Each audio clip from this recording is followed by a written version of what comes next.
Good evening, Jenny. We're all really intrigued Oh, about the planes and the Perio. they are connected, believe it or not. Welcome, everybody. Hi, everyone. I'm in Manchester this evening, actually. Oh, are you? Yeah. Lovely. You at the conference this weekend? No, I had thought about going, but Not sure. anybody else going to the BDIA this weekend? I'm packing. I'm going to Disneyland next week, so I'm packing for Disneyland. Oh, well, that's a little bit more exciting, isn't it? Lovely. Good evening and welcome, everybody. I know some of you are still coming in, and we're going to start in a few minutes. Just to recap that this will be available on demand. It takes about 10 days to go onto the My NSK website. There will be an evaluation coming out. Please check your spam folders. Sometimes it just doesn't go into the inbox for some reason. Just the odd person, that is. So just check there, fill out the evaluation, and then your certificate will be sent out. If you want to watch it back, it'll be available in 10 days on the My NSK website. We are delighted this evening to have Jenny Walker. Jenny is a dental therapist. You probably know her from her work with implants, and Jenny has sat on many teams and boards and looks at guidelines, not only in implants, but looks at perio protocols and has implemented that in many practices. So I'm going to hand it straight over to Jenny, and she'll tell you a little bit more on her walk through this presentation. Thank you very much, Jenny. Thank you for that warm welcome, Siobhan. Good evening, everybody. So I'm sure you're all sitting here thinking, what is a picture of a plane doing on a webinar about perio and protocols? And if you hang on in there, you're going to find out. So yeah, I'm Jenny Walker, and I'm a dental therapist based in the Northwest. I currently work as a clinical lead alongside a colleague at a direct access dental therapist and dental hygienist practice. Our practice is actually titled Dental Health Club, supporting healthy gums, supporting teeth. So we are very, very periodontally focused, and that message really does come across to our patients, but I'll touch on that a little bit later on. I also run a course with Catherine Mayo on implants. So tonight it's mainly about teeth. I'm sure I'll talk about implants at some stage because I can't help myself, but we'll get started. So the aim of this evening's session is to heighten the awareness of the significance of an effective periodontal protocol in general practice. So these are the learning outcomes this evening. So we're going to define the term protocol and discuss how it benefits a team approach, and then discuss the different stages of periodontal management, identify the significance of communication between the dental team and the patient, and also apply the knowledge to aid the development of an evidence-based protocol in practice. So first of all, I think it's important to just touch on some terminology. So when we use the term guideline, what it actually is, it's developed by an expert panel, and it's clinical practice guidelines that have been critically appraised and summarize and interpret the recent and relevant clinical evidence to provide recommendations that then can be applied to our patient care. Now, if we look at protocols, so these are different as in they are a set of specific guidelines. So once we have a condition, so whether this be in medicine or dentistry, once we have the condition, we then have a step-by-step process on how to manage that condition. And again, it's based on evidence and also on best practices. So we're constantly evolving protocols and learning off our colleagues and different case scenarios. And what a protocol aims to do is to standardize the delivery of care. And that is crucial, really, especially when we look at things like periodontal care and making sure that if a patient comes to our team, that, yeah, we're not all robots and going to deliver exactly the same, but we're all working to the same goal and following the step approach. And the protocol also reduces the risk of clinical errors, which is very important, and it improves our patient outcomes. So when we look at the difference, a clinical guideline will present evidence-based information, and it supports a clinician in the management of a specific clinical problem. A protocol will provide a description again of specific steps to follow once that clinical management decision has been made. So I'm going to take you back now. So this is back because this is when I was 21, fresh-faced and eager beaver, ready to fly around the world for Thomas Cook Airlines. And I had just undergone a very intense training program to be able to evacuate an aircraft in 90 seconds, to put out a fire, to deliver a baby. I was so keen and ready to go. Give me 2 weeks of back-to-back Ibizas with 18 to 30 stags and hen do's, and the reality was slightly different after my first year. But once you've done a year of flying with them, you were allowed to go on long haul. And that's where it really came into its own. That's where I really, really enjoyed my job. And I did that for about 7 years. I met some fantastic people, and really, I would say it's character building. But now I thought, yeah, I'm going to have a bit of a change. And this is my current view from the office. Which view do I prefer? I'm going to be really sad here and say I actually prefer the job I do now. I love my job. I really do love my job. I love changing patients' lives. I love improving quality of life. And I love being a valued member of the team. But what I'm going to do is I'm going to take you back to the airline industry briefly. And I'm going to put a trigger warning on, because anybody who's scared of flying or is due to fly in the next few days, who doesn't want to see a plane crash on their screen this evening, please feel free to turn away. So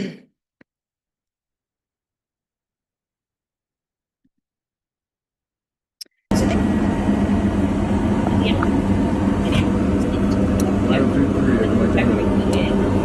the aircraft takes a quick hit on landing.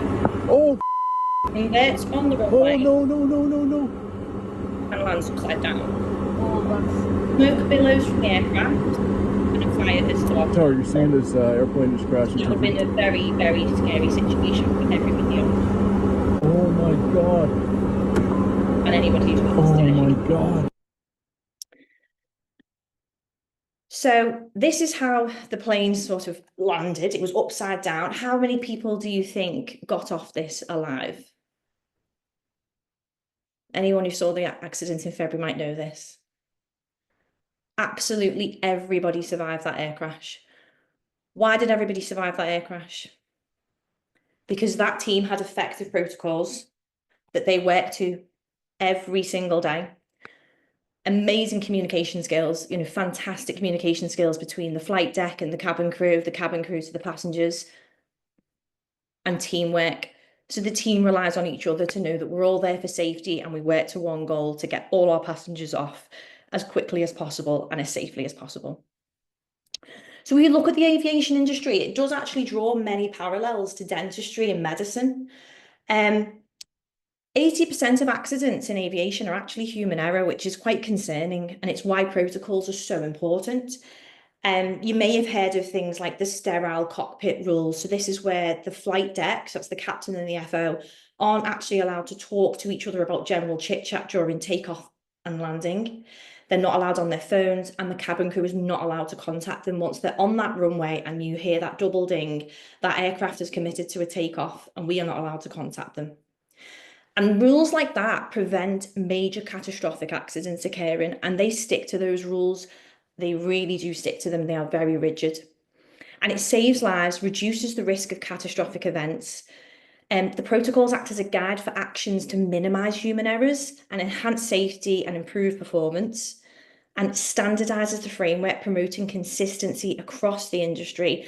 And that then increases the consumer trust in the industry. So we know that when we get on board an aircraft, it's quite a safe place to be. It's actually the safest mode of transport.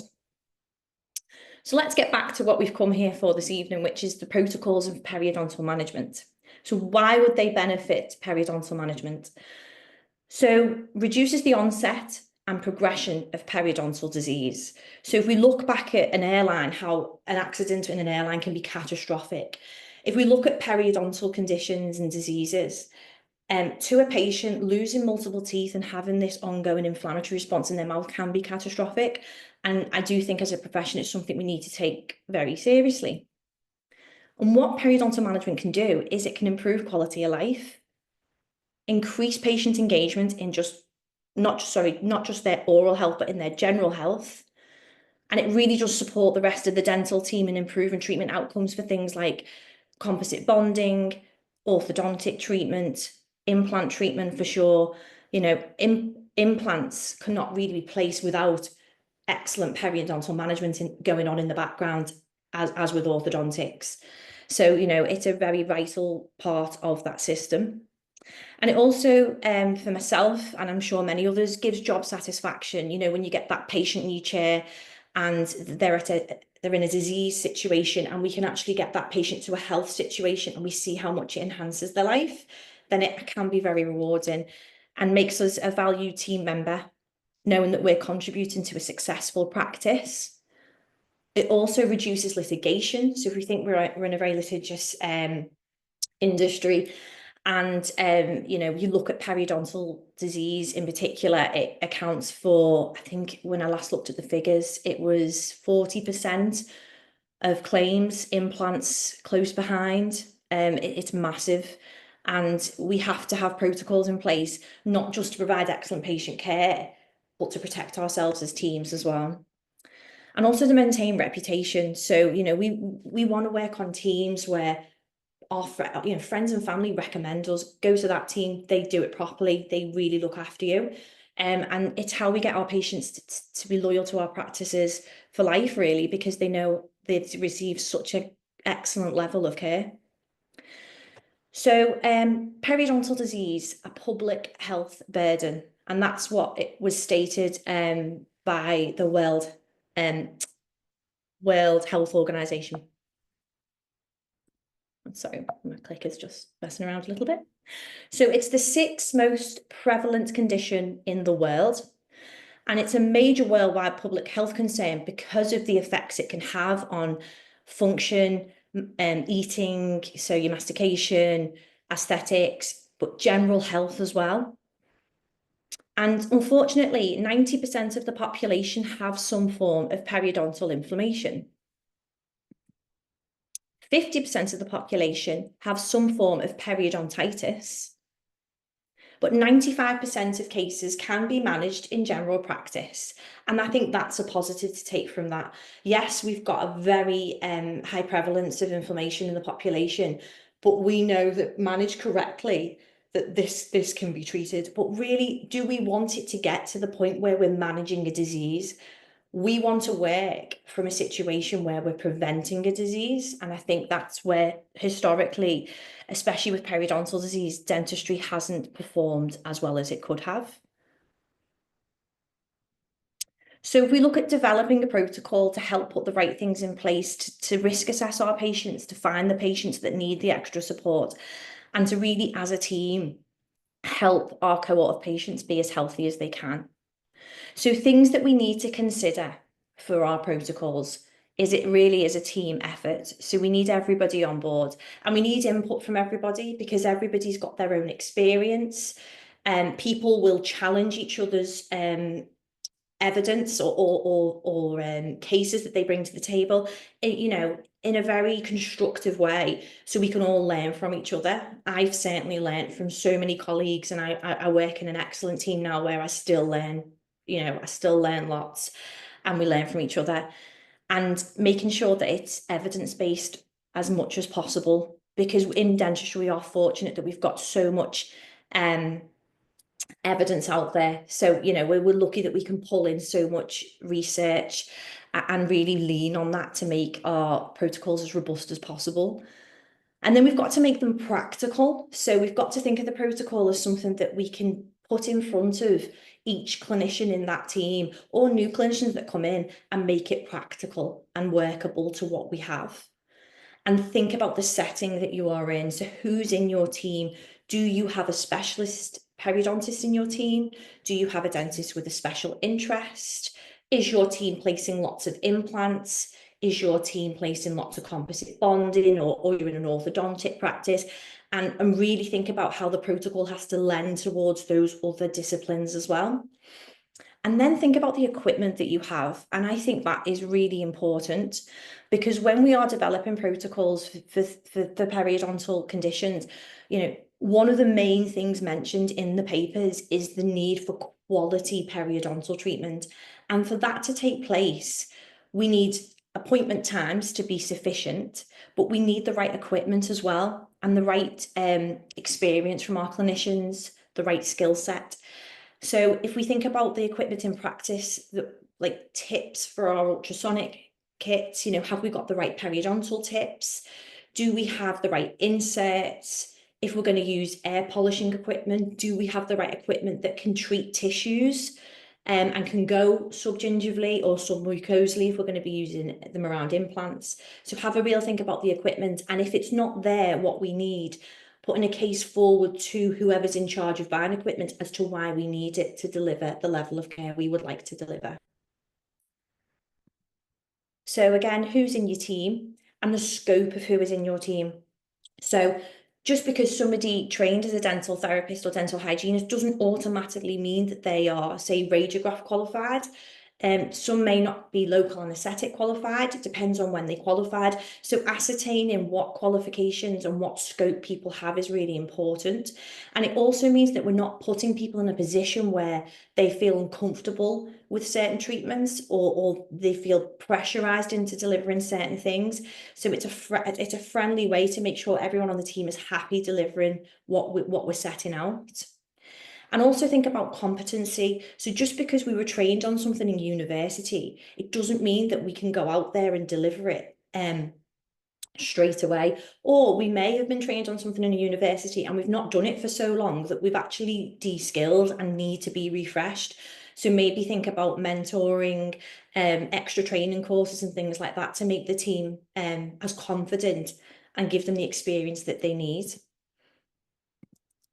And if we look at the evidence that's out there that we can lean on for these protocols, as I say, we are very lucky. We've got the NICE guidelines, we've got the S3 by BSP, we've got Delivering Better Oral Health Toolkit, and we've got Scottish Dental Clinical Effectiveness Programme. By the way, their website is fantastic and easy to follow. So anybody who's not visited that before, I do encourage you to have a look. They lend on a lot of the stuff that the BSP has done. So they use a lot of their research and their papers. And then also for dental radiography, we've got the FGDP selection criteria work. So let's have a closer little look at the S3 guidelines. So it's a stepwise approach to treatment aiming to give patients more responsibility for their health. And actually, when I was on the workshop for the S3, what was great about BSP is they actually got patients on the panel. Patients were on these workshops with us, helping form these guidelines, which I think was very innovative. And it allowed us to hear it from a patient's perspective, which was great. And S3 is the highest quality level for guidance developer because it considers both a systematic appraisal of the published evidence, but also the clinical experience. So we listen to the academics, we listen to the people that have got lots of experience in these fields. And it replaces all the previous terminology, so things like the dreaded scale and polish, the RSD. We now use terms such as PMPR, so super PMPR or sub PMPR. Yet whether we agree with that word or sorry that shortening, I'm not sure, but that's what we've been advised to use, so that's what we continue to use in practice.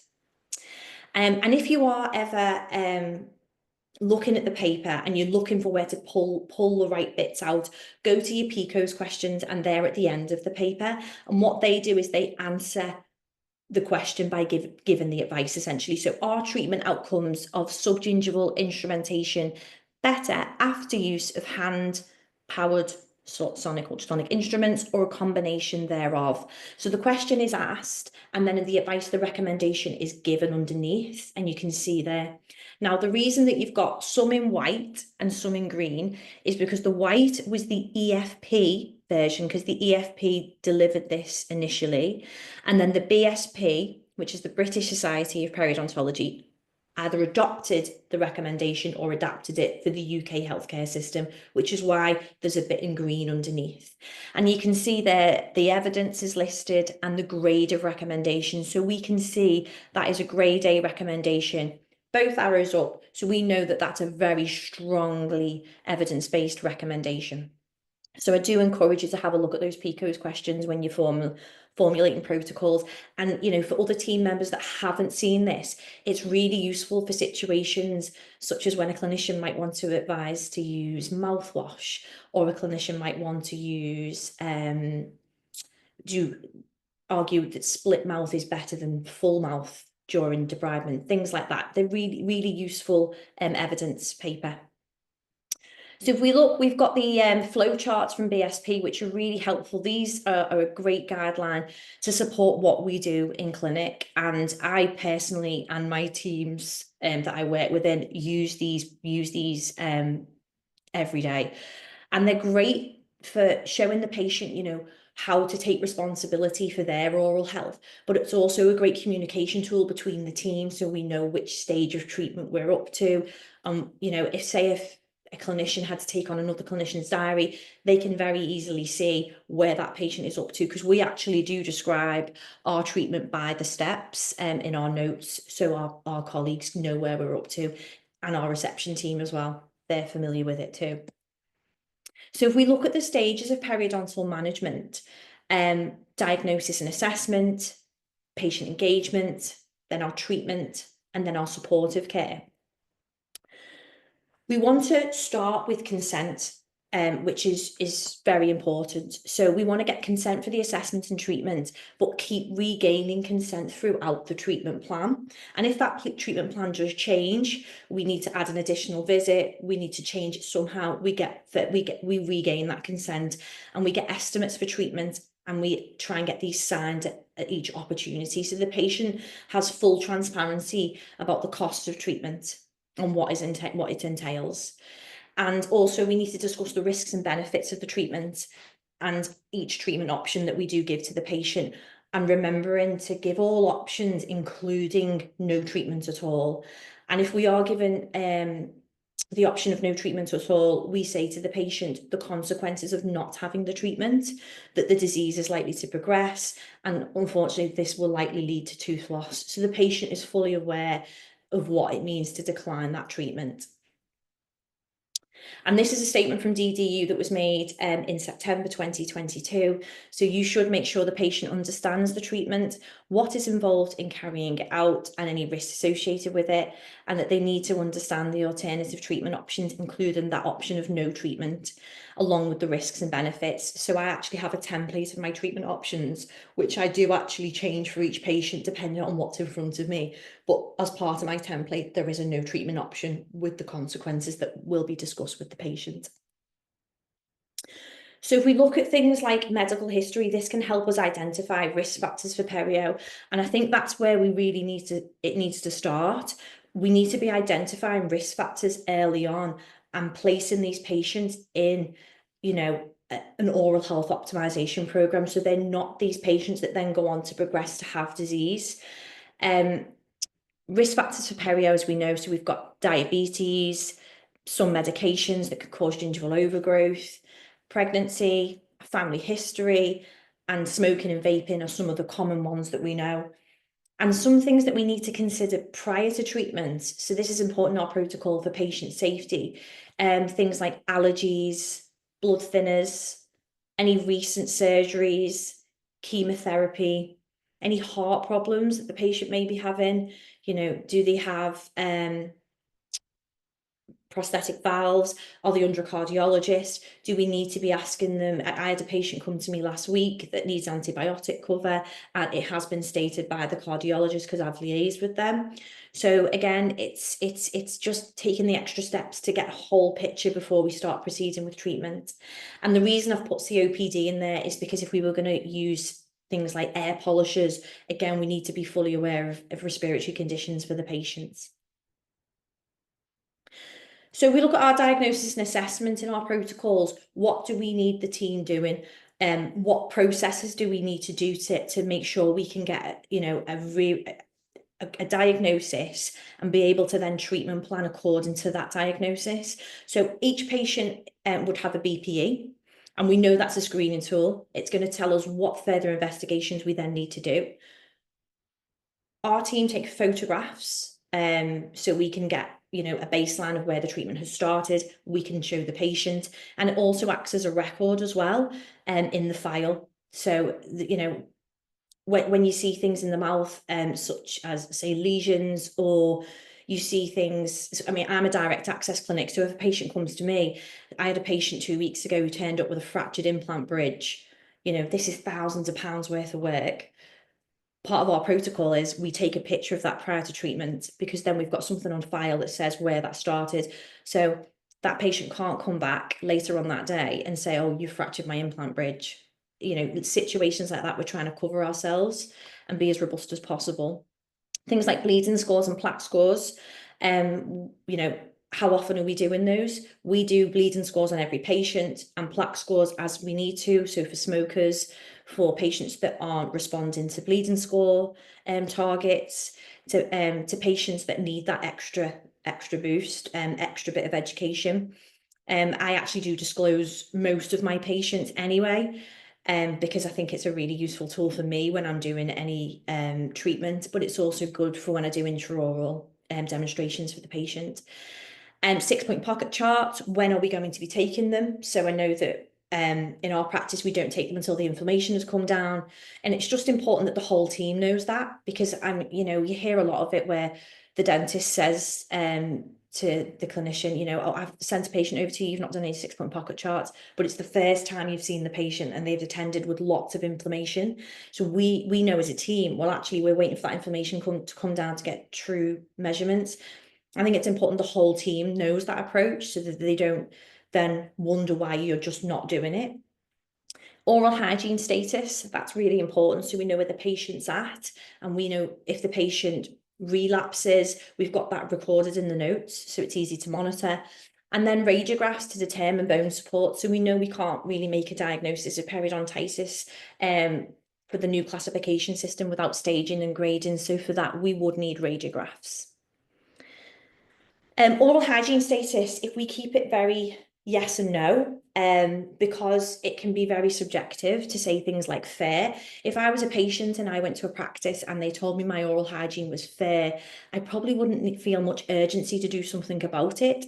Whereas if a clinician said to me, okay, so I'm going to do a bleeding score on you, the bleeding score we would expect to be below 10% for health, and anything over that we will discuss.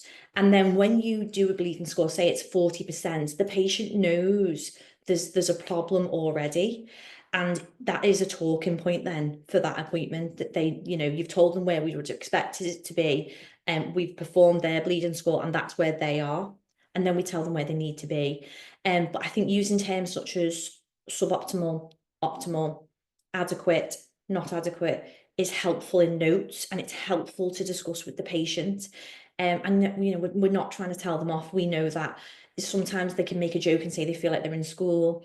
I had one patient joke and say, oh, it's like being in army boot camp. I thought, oh, you sound like my husband.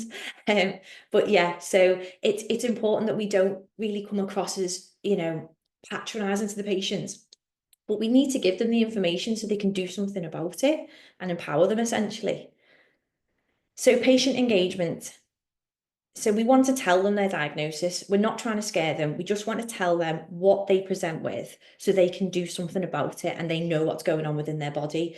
So I'm trying to encourage you really not to be afraid to say, yes, you have gum disease and you have gingivitis. This is what gingivitis is. Or, you know, you have periodontitis. I'll say to my patients, so you have periodontitis. Do you know what that is? And more often than not, they will say no, which gives me the opportunity then to get their x-rays up and educate them on what periodontitis is, how it comes about, some of the risk factors, and what they can do to manage it. And I always try and back it up to make the patient feel a bit better, because it's not nice to be told you've got a disease. And I'll say things like, you know, 50% of the population unfortunately suffer with this. So you're not on your own. But the great news is this is really treatable if we get you doing the right things and we perform some quality treatment.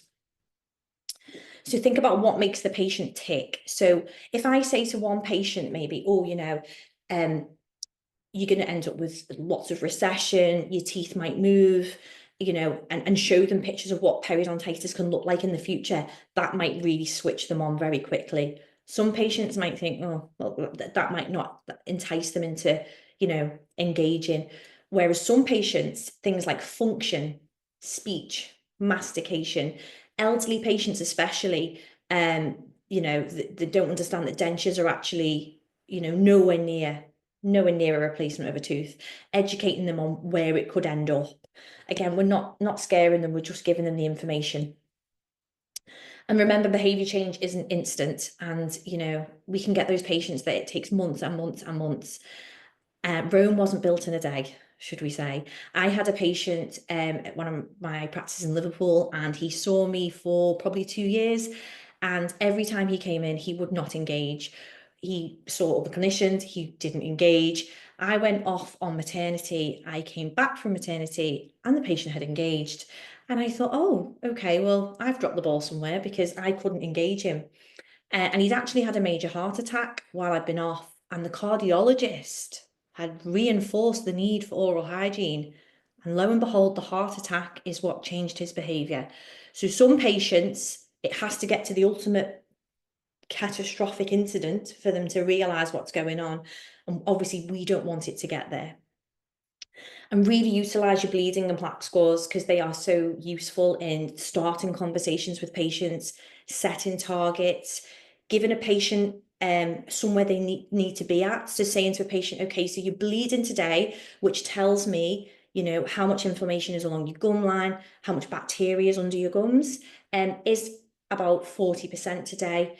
We would need that to be below 10% to start the next round of your treatment. This is what we will work with you on to get you there, and you can go home and really work on this, and then when we get you back, hopefully you'll have reduced the bacterial load so we can really start delivering some good quality treatment to yourself and really motivate the patient to get on board. So think about indices in your protocol. When are you going to do your indices, which we've touched on? How often are you going to do the indices? And also, what are you going to take? So we've already touched on bleeding and plaque. So think about your 6-point pocket charts. So you're going to take them at the start of treatment once you've got that inflammation down, while during your step 1 where you're engaging the patient.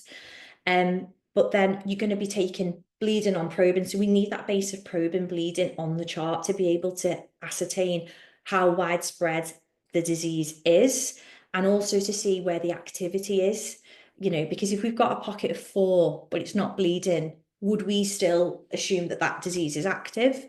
So it's really important to have the bleeding on the charts. Furcation assessment, because we know furcation puts the tooth at quite high risk of problems, so we need to know where the furcations are, and then we can educate the patient on how to clean those furcations. And mobility assessment as well, so we can let the patient know, which teeth have already become mobile, and we've got a record of it on file, so we can monitor them and hopefully have some improvement after a course of non-surgical treatment. So radiographs, so who and when. And I've put who and when because anyone working with in a team where the dentist refers to them, is the dentist taking those radiographs? Does the dentist know they need to take those radiographs? And this is why a protocol is so important, so everybody knows what their role is in that team. So if the dentist sees the patient first and they say do the BPE, and we hope it's a good quality BPE, are they then on the back of that taking the necessary radiographs that are required? If not, is there in the protocol that they get referred to the hygienist or therapist, and that's who will then take the radiographs to make a full assessment and a full diagnosis? Having it written down and having that open conversation is really important. Look at the guideline recommendations and the justification that's in the FGDP to see what radiographs you feel you're going to take. Look at the BSP classification chart. That will tell you when they recommend you take radiographs. Maybe, take PDF screenshots and put them into your protocols. That's what we've done. And look at the qualifications and competency of the team. Again, so is everybody radiograph qualified? And if they're not, is there some additional courses they can go on? If they are radiograph qualified, are they competent to take radiographs? Are they competent to know how to report on radiographs? And we can't just assume they are. So supporting those team members and finding courses or coaching and mentoring. And then think about the equipment available. Is the radiograph machines available in each surgery for that to be able to take place?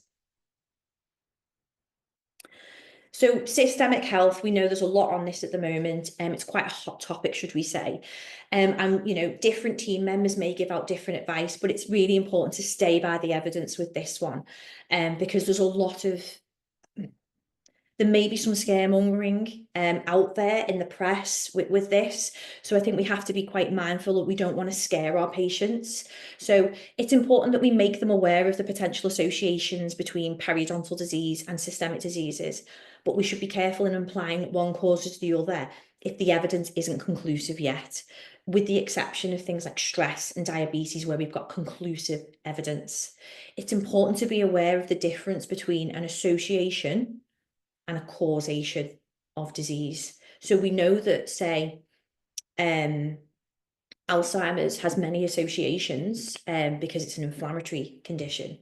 But does periodontal disease then cause Alzheimer's? You know, it's a very bold statement to make, and the evidence isn't there yet. And that I'm just setting that example. So it's important to know where the evidence is at for each one.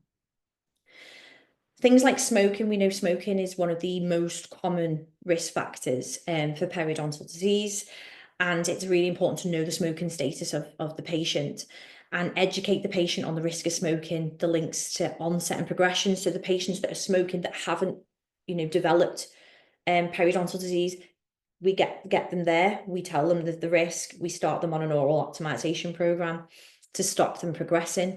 Cessation, give good quality cessation, and let them know that, you know, any patients coming for periodontal treatment, it is very strongly associated with them not responding to treatment very well. And see if the patient is ready to quit. And if the patient is ready to quit, referring them to specialist services in the local area. So find out who in your local area you can refer them to, including the GP, and get that in your protocol that that's who you're going to refer to. Diabetes. So prevalence of diabetes in the adult population globally is estimated to be approximately 10.5%. So 30% of people living with type 2 diabetes are currently undiagnosed, which is quite scary. We know there is a bidirectional link between periodontitis and diabetes, and successful periodontal treatment has a clinically significant effect on general health, and it should have a place in the treatment of of people with diabetes. Perio on the brain. And this is a really important one. Successful treatment and stabilization of periodontitis is actually equal to adding a second drug into a diabetic treatment plan. And I think that is striking. And I think that is something we can say to patients. We can't guarantee it, but you know, that is what research is now telling us. That is how important stability is for periodontal disease and diabetes. And I think it's also important to be aware of what HbA1c is. And that measures the blood sugars over a 2 to 3 month period. So it's more of a, it looks historically at the patient instead of a blood sugar test, which is like a pinprick, which is a snapshot in time. So patients that we are concerned about, asking them to see their GP so they can have the HbA1c. And just for our knowledge as clinicians, patients that present of 7.5%, say, are at high risk of diabetic complications. So we know that we need to be, alarm bells are starting to ring. Patients also who are on multiple medications for diabetes, they're probably struggling to control it. So just be mindful of things like that to look out for as well. And NICE guidelines came up with this statement that they want all diabetic patients, as part of their diabetic management, to be advised of the links between periodontal disease, that they are at higher risk. So their diabetic team should be advising them this. And that if they get periodontal disease, treating it improves their blood glucose management. So all patients with type 2 diabetes are advised now to have frequent oral health reviews, which I think is fantastic. And it's an example of working as a multidisciplinary team together. Have a little look at the BSP website for things like letters, template letters that you can pop in your protocols that you can send out to the GPs, obviously with the patient's consent, to really work with them as well to get the best outcomes for the patient. We've got templates also for gingival overgrowth, some of the calcium channel blockers that we see frequently in our patients. And we've had some great results with patients being moved on to alternative drugs. and be mindful of that in your protocols. Have these templates ready. BSP have got this template on their website, which is a really useful tool. Diet is an important one, and encourage patients to eat plenty of fruit and veg, anti-inflammatories, and then reduce the intake of pro-inflammatories such as refined carbs. Now, S3 said the answer to the PICO's question was they didn't know if dietary counselling would be beneficial. They didn't have the conclusive evidence, but they suggested it would be worthwhile doing, because we do know that this is the issue with diet. It does cause inflammation within the body. The slides are going a little bit slow now. They've given up. So if we look at the steps, so we talk about the steps and we're talking about the S3 flowchart and the S3 program here. So step one, we're going to engage the patient. Now, there are set parameters there. Now, it's up to your team what parameters you set. These are guidelines, remember. They are there to support us. They are not there to dictate to us. So we can look at the guidelines and see what would work for our team and set our own standards if we need to. So, for example, we try and get bleeding below 10%. And then the patient hopefully will meet those targets and then move on to step two. But unfortunately, some patients, as we know, don't engage. And it's important to know what to do with that non-engaging patient, especially in teams where you're going on to place implants, going on to have orthodontics, things like that. That's where we need to take a step back and slow things down a little bit and not let the patient, go off and have all this complex treatment without having conversations with the clinicians that are doing this work. And this is where coming together as a team is vital. And I know it can be sometimes quite uncomfortable to have those conversations with our colleagues, because I've had them before. But just remember that we're working in the best interests of the patient and the team. And always try and use terms like delay. So we're not withholding treatment by not moving to step two and doing sub-PMPR. We're delaying treatment because we're waiting for the patient to be ready. And I'll say to patients, it's not because we don't want to do the treatment, but we know that we're not going to get the results that you want and you need. So we're going to put a stop on it. We're going to go back to managing the bacteria at home, get that to where it needs to be, and then we can clean underneath the gum line and know we're going to get much better results. So think about appointments in your protocol. So things like, are you going to do split mouth, full mouth? I mean, I personally think that's very patient dependent, because it's patient-led treatment at the end of the day, that, if the patient can tolerate being in the chair, and also your skill set as a clinician, do you need more appointments? And think about the time between visits. So, you see a patient initially, you don't then want to wait 3 months. If you've spotted inflammation at the first visit, you want to be seeing that patient on a weekly basis. So for myself, if I see a new patient on clinic and their oral hygiene isn't where it needs to be, there are even if this is, say, 20% bleeding, starting to move into the gingivitis phase, I'll get that patient back in 4 weeks. I'll offer them another appointment in 4 weeks, because I don't like to see the patient go off into the oblivion and not see them again for 3 or 6 months knowing they've got disease. I like to have an opportunity to connect with that patient again, to reinforce the oral hygiene and help them and help support them. So think about that in your protocols. How long you're going to leave it between non-surgical therapy and taking your post-treatment charts.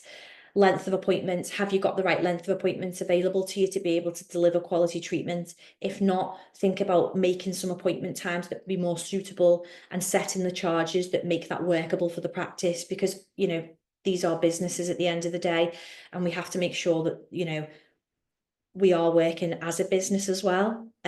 So liaising with, practice managers, principals about those sorts of things. Local anaesthetic is another one to consider. So especially with the exemptions training now. So who on the team has done the exemptions training? Is everybody trained and competent with each type of local anaesthetic delivery? And if you've not done the exemptions training, are you working to a patient-specific directive? So that's referral from the dentist, and they give it specific for each patient. Do you have the template in the notes? Is the dentist aware what needs to be in that template for each patient? Or if you're working to a patient group directive, you know, is that all up to date? Is everybody aware and has signed it and is aware of what it is? Get that into your protocol as well.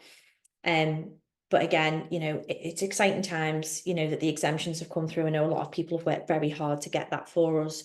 So, you know, onwards and upwards, I say. And then we look at step 3. So that's the assessment of response to treatment. So I'm not going to go into these individually. I'm sure, you know, most of you are quite familiar with this. And if not, this is available on the BSP website. It's part of the S3 treatment guidelines. So we're assessing the patient at the end of the first round of treatment or the second round, and we're seeing how they've responded. And then we have a conversation with the patient and tell them how they've responded. And it's this point where we think about where are we moving the patient to now? Does the patient go into the supportive care pathway? Does the patient have more non-surgical therapy with our team? And is the patient offered a referral out to a specialist or a dentist with special interest? And if we look on the BSP website, what they've done is it's a 3-page document, and it details the different complexities of when a referral is required. So they're broken down into 1, 2, and 3. It's definitely worth a read, because then you know when you should be offering a referral. Personally, we offer referral to any patient who presents as grade C, because we know how progressive that is, patients with complex medical histories, and patients who aren't responding to treatment will be offered a referral to a specialist. Who to? So look at who's in your area.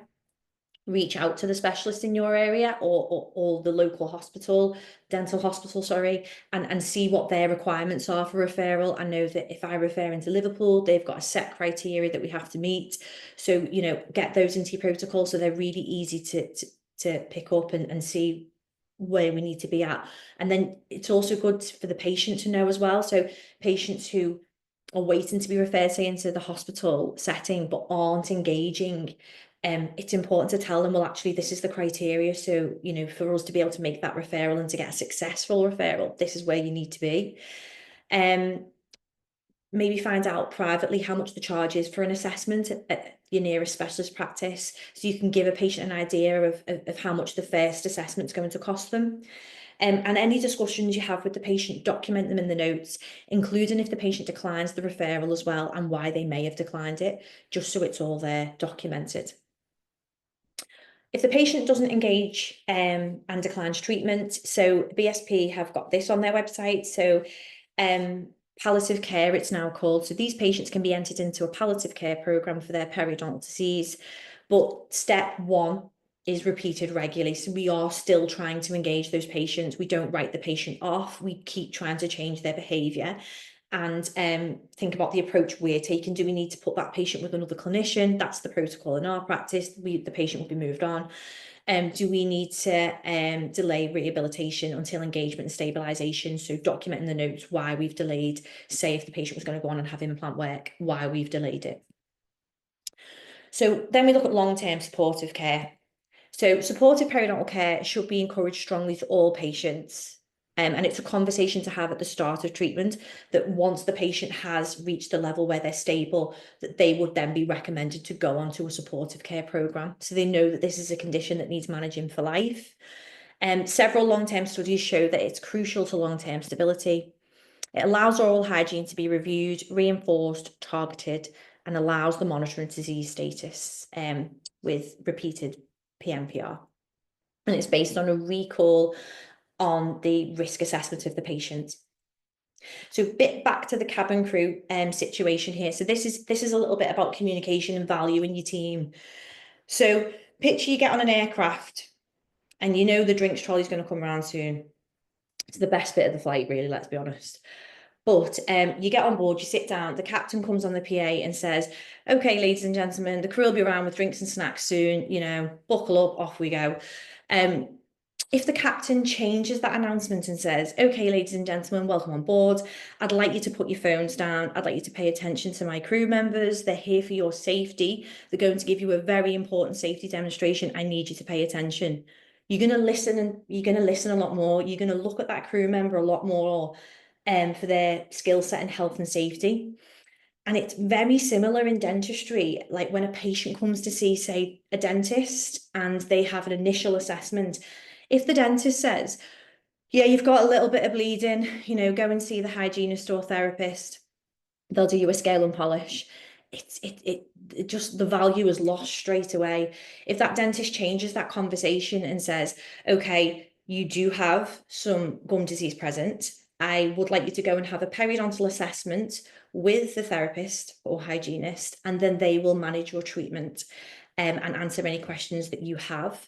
And that does change the value for that patient. They then know, I'm going to this clinician because they're going to manage something for me.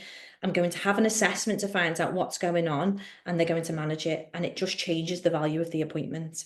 So it really is about teamwork, and that includes the reception as well. We've got a joke in our practice about the scale and polish swear jar. Anyone uses that term, pound in the jar. But nurses as well, everyone has to have the same sort of value and terminology, so it breeds in the practice. So we've touched on terminology, but we think about records as well, what we're writing in the records. So, leaving, if a patient has come in, and there's subcalculus left behind, that we're writing in the notes, subcalc left behind due to inflammation, step 1. We're not moving to step 2 until the patient's oral hygiene supports this. Then any clinician who picks up that can see why there's loads of subcalculus still left behind. There's nothing worse than seeing, sometimes on some of these forums, other colleagues pulling other colleagues for leaving lots of subgingival calculus when they're trying to still engage the patient. So again, it's important the whole team knows that approach. And everybody has the same or similar values. We're not robots. We've all got our own clinical autonomy, and that has to be valued as well. But as long as we're working to a similar goal and have similar values. And then if we look at private versus NHS, we've got guidelines out there to support colleagues working in the NHS. So we've got the avoidance of doubt document, which is available again through BSP, with actually another really, BSP love a flowchart, and so do I, to be honest, but a great flowchart there to follow and how to make it work in the UDA system. You've also got Healthy Gums Do Matter, which was developed by a team including Dr. Shazad and Dr. Shazad Salim from Greater Manchester. This bridges the gap between how periodontal care is currently delivered and how it should be delivered, and it's specialist guidance on prevention and treatment into workable care pathways for NHS practices. And it wouldn't be a webinar for me this evening if I didn't touch on implants, because they're my bread and butter. But you really have a good protocol for your implants as well. So again, think about things like scope and competency of the team, what we do pre-placement. So what indices do we take? What steps do we take before an implant goes in a patient's mouth? The criteria for when we delay the implants, indices that we're going to take, radiographs, baseline radiographs of the implants, when are they taken again? Having things like that in your protocol is really important. Supportive care recall in health and then in disease, and then the treatment of disease, how we're going to manage it, what steps we're going to take. Is the competency there to manage this? If not, are we going to refer it out?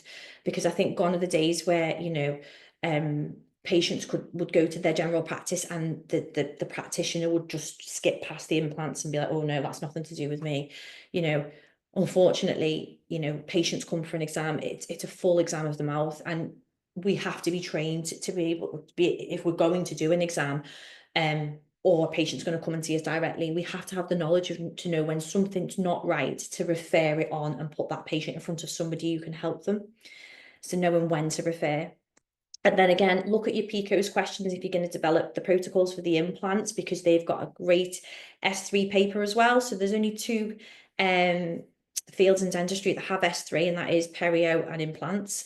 And this is an example of a PICOS question. So in patients with perimucositis, we recommend repeating PMPR if the endpoints of therapy have not been achieved within 3 months after the first PMPR, and the endpoint of therapy being health. So reversing that inflammation out of the implant tissues. So again, it's a great paper to have, but if you're struggling with the implant side of things, do go on some courses. There's some great courses out there to support you with that. And thanks for sticking with me if you have. In summary, protocols are important in standardising care and ensuring good quality care is provided. Prevention is the key. All patients should be risk assessed and monitored regularly according to their risk profile. Guidelines and protocols are not there to replace clinical knowledge or skill. They are not a one-size-fits-all treatment plan, and they should act to support treatment planning and management of our patients. Documentation can be just as important as clinical management, so make sure these conversations and explanations go into our notes, and always wear a seatbelt when you fly. Thank you. Very good. Had to get that in at the end. Yes. That was excellent, Jenny. Thank you. Very welcome. Brilliant, Jenny. There's lots of thank yous coming in here. So there's lots of questions that I'm going to go through now. I'm just going to say again that the evaluations will be sent out. Just check in the inbox. You might go into spam just to check for that. Fill out that evaluation and your certificate will be sent out. This will be on demand on my NSK because I know sometimes people like to watch it back because there's a lot to take in, isn't there, Jenny? I'm from Liverpool. I speak very fast. Protocols was a hard one to get in 45 to an hour. So I hope I've done it justice. There's so much more I could have said, but yeah, thanks for sticking with me. So, being a bit controversial, but we're frequently told that learning from the aviation industry is exemplary. However, the GDC doesn't encourage this sort of experience and learning. It is punishable instead. I mean, I've been in the aviation industry, and I think having protocols to that level is fantastic. We're not robots, you know. Aviation is human to machine. It's bringing harmony to human and machine. We are treating humans. We're human to human, and obviously we're going to adapt ours very, very differently. But I think the significance of protocols is there between both industries, and also human factors. I mean, more so in things like surgical cases, for sure. I mean, one of the directors I work with in one of the implant clinics, he teaches human factors, and he draws many parallels on the aviation industry. And I think there's actually a couple of captains that go around teaching around the UK actually now on aviation and dentistry and together, so because of the similarities between, That's interesting. Yes. Yeah. Do you have examples of our templates, but it may be your templates, I would imagine? Were you signposting to the BSP, really? Yeah, I would go to BSP's website. I would go to the professional section. There is so much information on there. And they're a great community to be part of. They do a lot for Perio, so have a look on there. Sure. Jackie had something here, but then she goes on to say that you've answered the question. Jackie, if you want to put that back in, but I think you're okay now. If the dentist has taken a BPE, didn't get a code 4, took bite wings, when I saw them, I got 4s in a couple of areas, would I have justification to take PAs, or is it exposing the patient to frequently? Did they say the dentist took bite wings? Took a BPE, yeah, took bite wings. If the bite wings didn't show crestal level of bone, I would be taking PAs. But if you look at the justification, if you've got code 4s, then you're very likely to be needing PAs of those sites. So if you haven't got the crestal bone height, you are justified to take that PA because you need to see that to be able to use the classification system and make a diagnosis.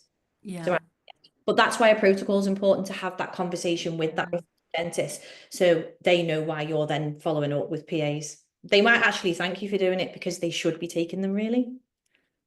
I think meetings frequently, just to keep recapping, because it is a lot of information to take in, particularly, Okay, in private practice, the patient has been advised to improve OH and the patient returns for a 1-hour appointment for sub-PMPR, but is still non-engaged. How do you explain to the patient that we cannot carry out sub-PMPR as patients have paid for the appointment and are unhappy as we haven't carried out the treatment?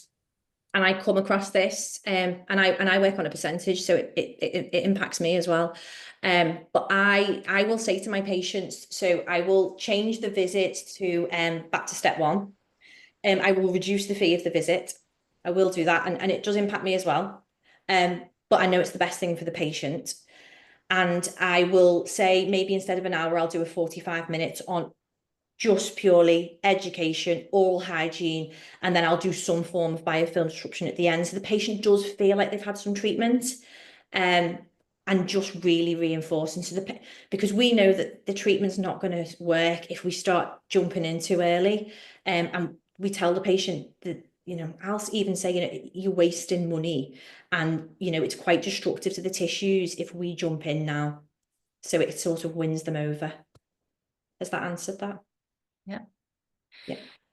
Residual pockets not responding and the patient's not keen on a referral due to financial reasons. Wants only 3 monthly Hydra appointments, which is not ideal. So what do we do?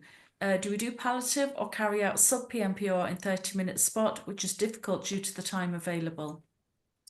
You could, well, if you've done 2 rounds of non-surgical already, if you haven't repeated your non-surgical therapy, I would be doing another course of non-surgical therapy. After the second round, if you've got non-responsive sites, look at if it's a financial situation, can you refer to the local dental hospital? If not, then you can offer more treatment, but there's only so much you can do. I would certainly be still wanting to see that patient regularly and disrupting that biofilm as much as possible and keep offering that referral. That is really key. If you look at dental litigation, some of the problems that people have had is not reoffering the referral. Is it perfectly acceptable to record in notes the patient is non-compliant, or is there a better way to word it? Yeah, I've got to be very careful what I write in my notes because I've got a big telly opposite the patient's chair. You can write not. I would write not optimal for treatment, not optimal to continue to step 2, because that's what I've said to the patient as well. So I think you're perfectly fine to write that in your notes. Maybe change it to not optimal or suboptimal or not adequate to continue to the next stage of treatment, and then it's less accusation. You're not making the accusation, not doing it, because we know patients really don't like it when we insinuate they're not doing something. And they pay for OH only? Yeah, definitely. Yeah, absolutely. At our practice, we use air polishers, so obviously, if medical allows, we would always try and do an air polish at the end of the appointment to remove biofilm from the tooth surface and the top of the gum line, just to help the patient on their way, so they feel like they've had some treatment. But we've got a clinician in our practice who does only education in the first visit, and she has a very loyal patient base. Her book is very busy, so she does it very well. And what disclosing agent do you use? I use little, what are they called? The little pellets. I use little pellets because they're easy, because I have knocked solution all over the floor before in one of my practices, but I use the little pellets. They're quite easy. Okay, any more questions? Ours are not even coming back for 3 months, 4 weeks. Not even.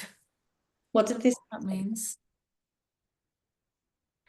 If a patient has impeccable OH and engaging with their OH self-care plan, can they be moved to the BSP step 4 if they still have a BPE code 4s?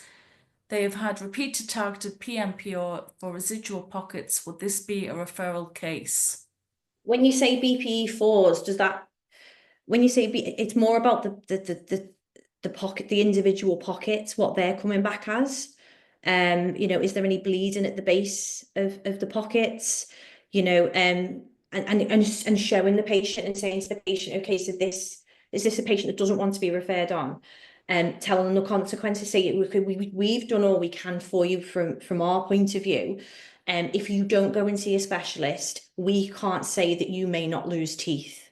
So you may lose teeth if we continue care at this level, if you don't see a specialist. So the patient's got that awareness then, and that's documented in the notes. Working with an implant dentist who's happy to place implants in patients who've never seen a hygienist, periodontitis and peri-implantitis. How do we say we don't want to see the patient to this dentist and not been seen as someone who is difficult hygienist who is affecting the business? Give him my number or her. This is something that I came across as soon as I left university. I remember having a conversation with a dentist who places implants once and saying, you know, my passion is getting these patients healthy, and you're just going against what I'm trying to do by putting the implant straight in. And that it was very mixed messages for the patients. Actually, that dentist is really on board with periodontal care now. I don't know if it's because he's scared of me because I'm from Liverpool, but you know, we've actually built a really great working relationship. And I remember when I first addressed it, I was so scared. I think have the conversation. You're not being awkward. You're working in the patient's best interest. You want to work in a reputable team. You want to bring something to the team, and you're protecting that clinician as well, because from a litigation point of view, that's not gonna hold for long. Patient come with gingivitis. After 3 months, gingivitis has resolved. Is it correct that we move to step 4? The gingivitis is resolved, so you've got health. Yeah. So you're gonna oral health optimization and prevention. So yeah, you'd be seeing that patient based on their risk assessment profile. How can I try to convince my boss to change the length of my appointment? I've got 20 minutes for treatment and 5 minutes to do my notes. If you're private practice, make yourself profitable. So don't tell them, but do a mini business plan. Work out how much that appointment will be. If you say do a 40-minute and an hour, work out the cost. And you know, I think sometimes dentists and or colleagues are a little bit hesitant about delivering these costs to patients, and we assume patients won't pay it, but actually, you know, they've come to us for help. And if that's the level of care they need and that's the price of that care, give them that option. Let the patient decide if they can afford it or not. We don't want to lower the standards of what we're doing, assuming the patient can't afford to have the higher level of treatment. I find many patients have pocketing distal to the 7s due to the 8's positioning, possibly. Dentists not recording BPEs 3-4 for the area. Where do we stand? So if it's a distal of a 7, obviously, and it's being impacted by an 8, it's very likely to be a false pocket due to that impactation of the 8. I do make the patient aware of it because it's an inflammatory area. And I would record the distal of a 7 on my BPE, but I'd also put a note next to that to say why it was reading that, why it was coming back as that BPE, because of the impacting 8 on the 7 causing the false pocket. How would you approach this situation working under direct access and a patient presents with periodontal disease, but you are unable to take radiographs because there's no equipment? You need to refer that patient onto someone who can do the assessment. What about if I have provided hygiene maintenance from a periodontist, then the patient attends a review to be told by a different periodontist 100% bone loss around a tooth and is shocked. They were told of the prognosis by the periodontist and also another specialist. Now I've been told I have to contact my indemnity regarding the complaint. So They've been with the other periodontist. yeah. So I'm a little bit confused by that one. So can you, and sorry to be a pain, can you read that one again? Just said I answered it. Maybe they can come back with that. Would you mind just putting that in again, please? Because I've just pressed answered. Sorry about that. No, sorry. Yeah, there's quite a lot. So they were under a periodontist, but then they went to see another periodontist. Okay. It sounds like she was doing the care with the other periodontist, the original one. Okay. And they put a complaint in about this tooth.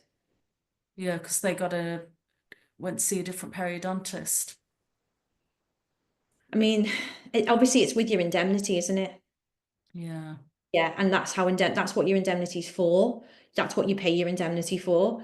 And I'm sure you've done all you can. And you know, clinicians will give different diagnoses, they will give different opinions, but that is what your indemnity is for. That's what your notes are for. That's what your radiographs are for. So try not to worry too much if you've recorded everything you've seen and you've had these open conversations with the patient. Yeah. We have so much here. Okay, I'm just going to say we might have to bring you back on for another session, Jenny. Patient has had implants abroad, sees the hygienist and has bleeding in the implants. The dentist expects the hygienist to just clean and not refer to the implantologist at the practice as they feel the implantologist will not treat.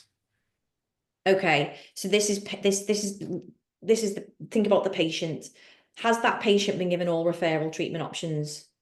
No, that patient needs to be offered a referral to an implant dentist because there could be something going on with that implant that's completely out of our scope that we wouldn't be able to manage. So I would go back to the dentist that's disagreeing and have a friendly, open chat and say, you know, you've looked into this and you think it's the best thing that the patient is offered that treatment. Let the patient decline. If the patient doesn't want to see that implant dentist, they can decline. And then again, you can touch on the consequences of not seeing the specialist, but give the patient the option. Okay. Just in addition to the question about the false pockets from the eights, can we possibly liaise with the dentist about sending the patient for XLA of the eights because it is impacting the periodontal health of the sevens? I mean, and this is where I sometimes get specialists involved at this point. There's a specialist in Liverpool that I refer to quite a lot. He's probably sick of me actually. But you know, if you feel like it's going to impact the seven and the seven can be saved by, say, a non-functioning gate, have a chat with the dentist, go in and have a little chat with them and you know, see what they say and then let them chat to the patient. But it's certainly worth pushing for that patient to have an assessment to see if the 8 going does save the 7, if it's non-functional. Do you consider airflow only anesthetic treatment? I always try to explain to the dentist that it's not just for removal of stain, but they don't listen. So if we're talking about we'll talk about air polishing as a whole. So airflow would be for the EMS brand. If we talk about air polishing as a whole, so in our practice, in every clinic I work, I treat air polishing as a biofilm disruption tool, and I see stain coming off as a byproduct. Don't get me wrong, a patient might rock up to our clinic with lots of stain, and that's the reason they've come in. But on the back of that, that's where we educate them on the oral health and the inflammation, and that's where we really engage the patient. So the patient leaves with a really great biofilm disruption and the stains just come off as a byproduct. So really, we really focus it on that. And dentists or colleagues that aren't aware of the role of this biofilm disruption from air polishing kits, get them in the chair and do it on them. I did one on my boss last year. And it was great because he couldn't talk to me for the whole time. And I was telling him all the things that we needed. And yeah, it's a great opportunity to get them in the chair and show them what it does. Absolutely. So this lady is saying that the periodontist left and the patient saw another periodontist for a review. I think that's really just, I think you'll be okay. You'll have to have a discussion there with indemnity and yeah, absolutely. I really wouldn't worry too much about that. no. Sounds like you've done what you can because you've got the patient in to see a periodontist. Yeah. Should I have a consent form for direct access? We have them. We do have them. Do we know what they're worth? They've not been tested yet, put it that way. It's not been tested. I think it's a good opportunity to tell the patient that they need to go and have an exam with the dentist because our clinic is direct access in the sense that we don't do exams. So we know that there's some dental therapists that do exams as well. So we educate the patient that we still recommend they see a dentist for their exams. So we get them to sign that form just for their awareness. From a medical legal point of view, it's not been tested yet, touch wood. I don't know where it would stand, to be honest with you. I'm not sure. Is the honest answer. Okay. Which perio specialist do you use, Jenny? Oh, I'm going to name him. Ian Dunn. Ian, I'm very fortunate he lives in Liverpool. So, yeah. Yeah. How soon after implant placement can you probe around the implant? If the implant has just been placed and you don't have air polish, would it be okay just to use a TP around it during an appointment? So from an implant point of view, this is definitely something you need in your protocol. And we tend to wait about 3 months once an implant's been placed. But once it's been fully restored as well to get true depths. Now, if the implant has had surgical, so say if you've got a peri-implantitis case, I'm going to really confuse you now. If you've had a peri-implantitis case where they've had some surgery done on it, we don't probe that for 6 months. Does that make sense? Ish. So Oh, yeah. new implants, we wait till it's been loaded with the final restoration, and we would take the baseline at that point. So that's usually 3 months later. Patients that have existing implants, if they go on to have any surgery of those implants, say if they've got a failing implant and they go and have some bone augmentation done on the implant, we don't touch that site for 6 months with a probe. That's fresh in the head because I had a patient yesterday who just had that done. So I just thought I'd touch on that. Okay. Implant wise, it's definitely worth going on courses because Yeah. I know historically that the education at university may not have been where it needed to be historically. I know it's really taken off now. And there's some excellent colleagues going into universities doing a cracking job. But yeah, I really would recommend going on courses to build confidence and build your knowledge. You know, And just in case you don't know, Jenny Walker and Catherine Mayo, they run an implant course in ICE in Manchester. And then that's a 2-day course. And then sometimes they do a 1-day down in North London. But they do that 2-day in ICE in Manchester that gets really booked up. Is it still twice a year? yeah, twice a year. Our next one's in September. Yes. Okay. So we might put the link up for that on the Facebook and the Instagram page, or you can reach out to us and ask us if you want details of that. Yeah, it's like a deep dive into implants. We do live patients, theories, practicals. We get dentists on it. We had 4 dentists on our last course, which was great because they are now dentists are now waking up and seeing the value in, okay, I need to be able to assess these implants and know what to do with them. Well, I know for years I worked with implants. I was always looking for a course, and honestly, I went on every course there was, and it was only when I seen the work that you and Catherine Mayo were doing that it was the practical exactly what we need and at the right level. I know it is advanced, you really go into detail, but you really come away feeling confident. That's what I would say about it. So Lovely to that's hear. just somebody asking, can we recommend an implant course? So we definitely can recommend that one. We'd love to see you. We've got the scale and polish swear jar, so bring your pound coins. I've got millions of thank yous, excellent lecture, excellent presentation. Thank you, Jenny, so many of them down here. There's just a couple of questions in the chat. So do you do a full plaque and bleeding on the or the modified plaque and bleeding from the HDDM guideline?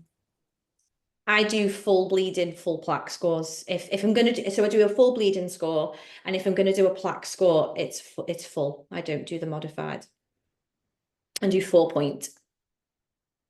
Does stability need to be achieved prior to implant placement, or is it just their level of engagement? You love this one now, Jenny, don't you? I've just seen Just have to say. Jane Holt's my tutor from Leeds Dental Institute. Hi, Jane. I, I hope I've said everything correctly and you taught me well. Sorry, repeat that, Siobhan. Sorry, I didn't hear that one. Does stability need to be achieved prior to implant placement, or is it just the level of engagement?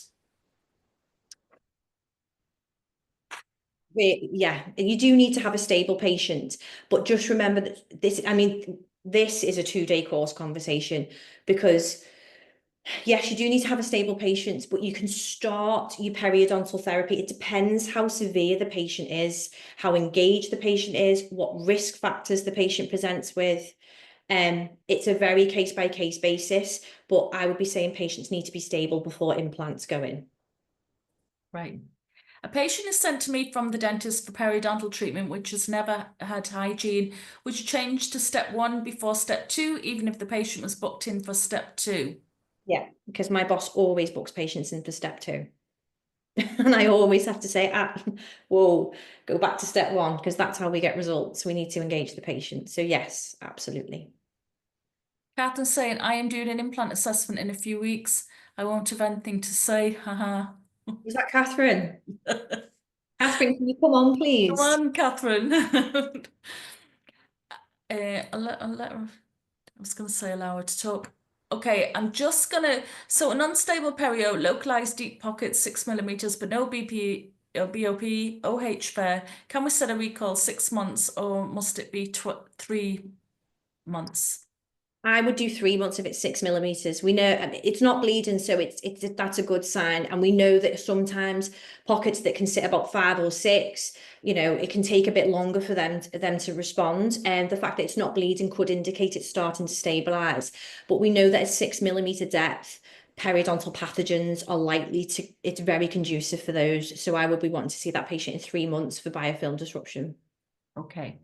Any tips for plaque score, not leaving the patient with a blue or purple tongue? Well, Vaseline the lips, but my patients all go out looking like they've had blue lollies. They do. I can't. I mean, I do air polish the tongue, and it does get some off. I will always tell my patients, you will get a blue-pink discoloration for about an hour after treatment, and I'll even make a joke. Oh, people will think you've been chewing sweets, but we know where you've been. I'll make a joke. Yeah. How do you do a plaque and bleeding score using the computer tab or following the Ramsford's teeth? I don't, because I use the 4-point. So I use dentally. Oh yeah. So I can't give any tips on that one, I'm afraid. Sorry. Okay. Amazing lecture. Thank you. So much clarity. Thank you, Jenny. Fantastic. Love the seatbelt for when you fly. Jenny, brilliant. I'm gonna end it here because it's 10 to 9. And thank you very much. I think we probably have to have you back on and do that later on again in the year because it's just one word. There's always lots of questions around it, isn't there? And just I hope I've answered them to the best. I've answered them to the best knowledge I have. Things change all the time.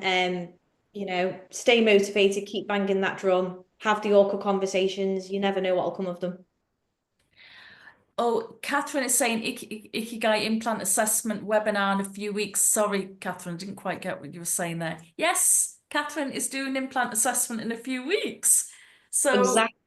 That's definitely one to listen to. And if you've got any implant questions, get them ready for Catherine. yeah.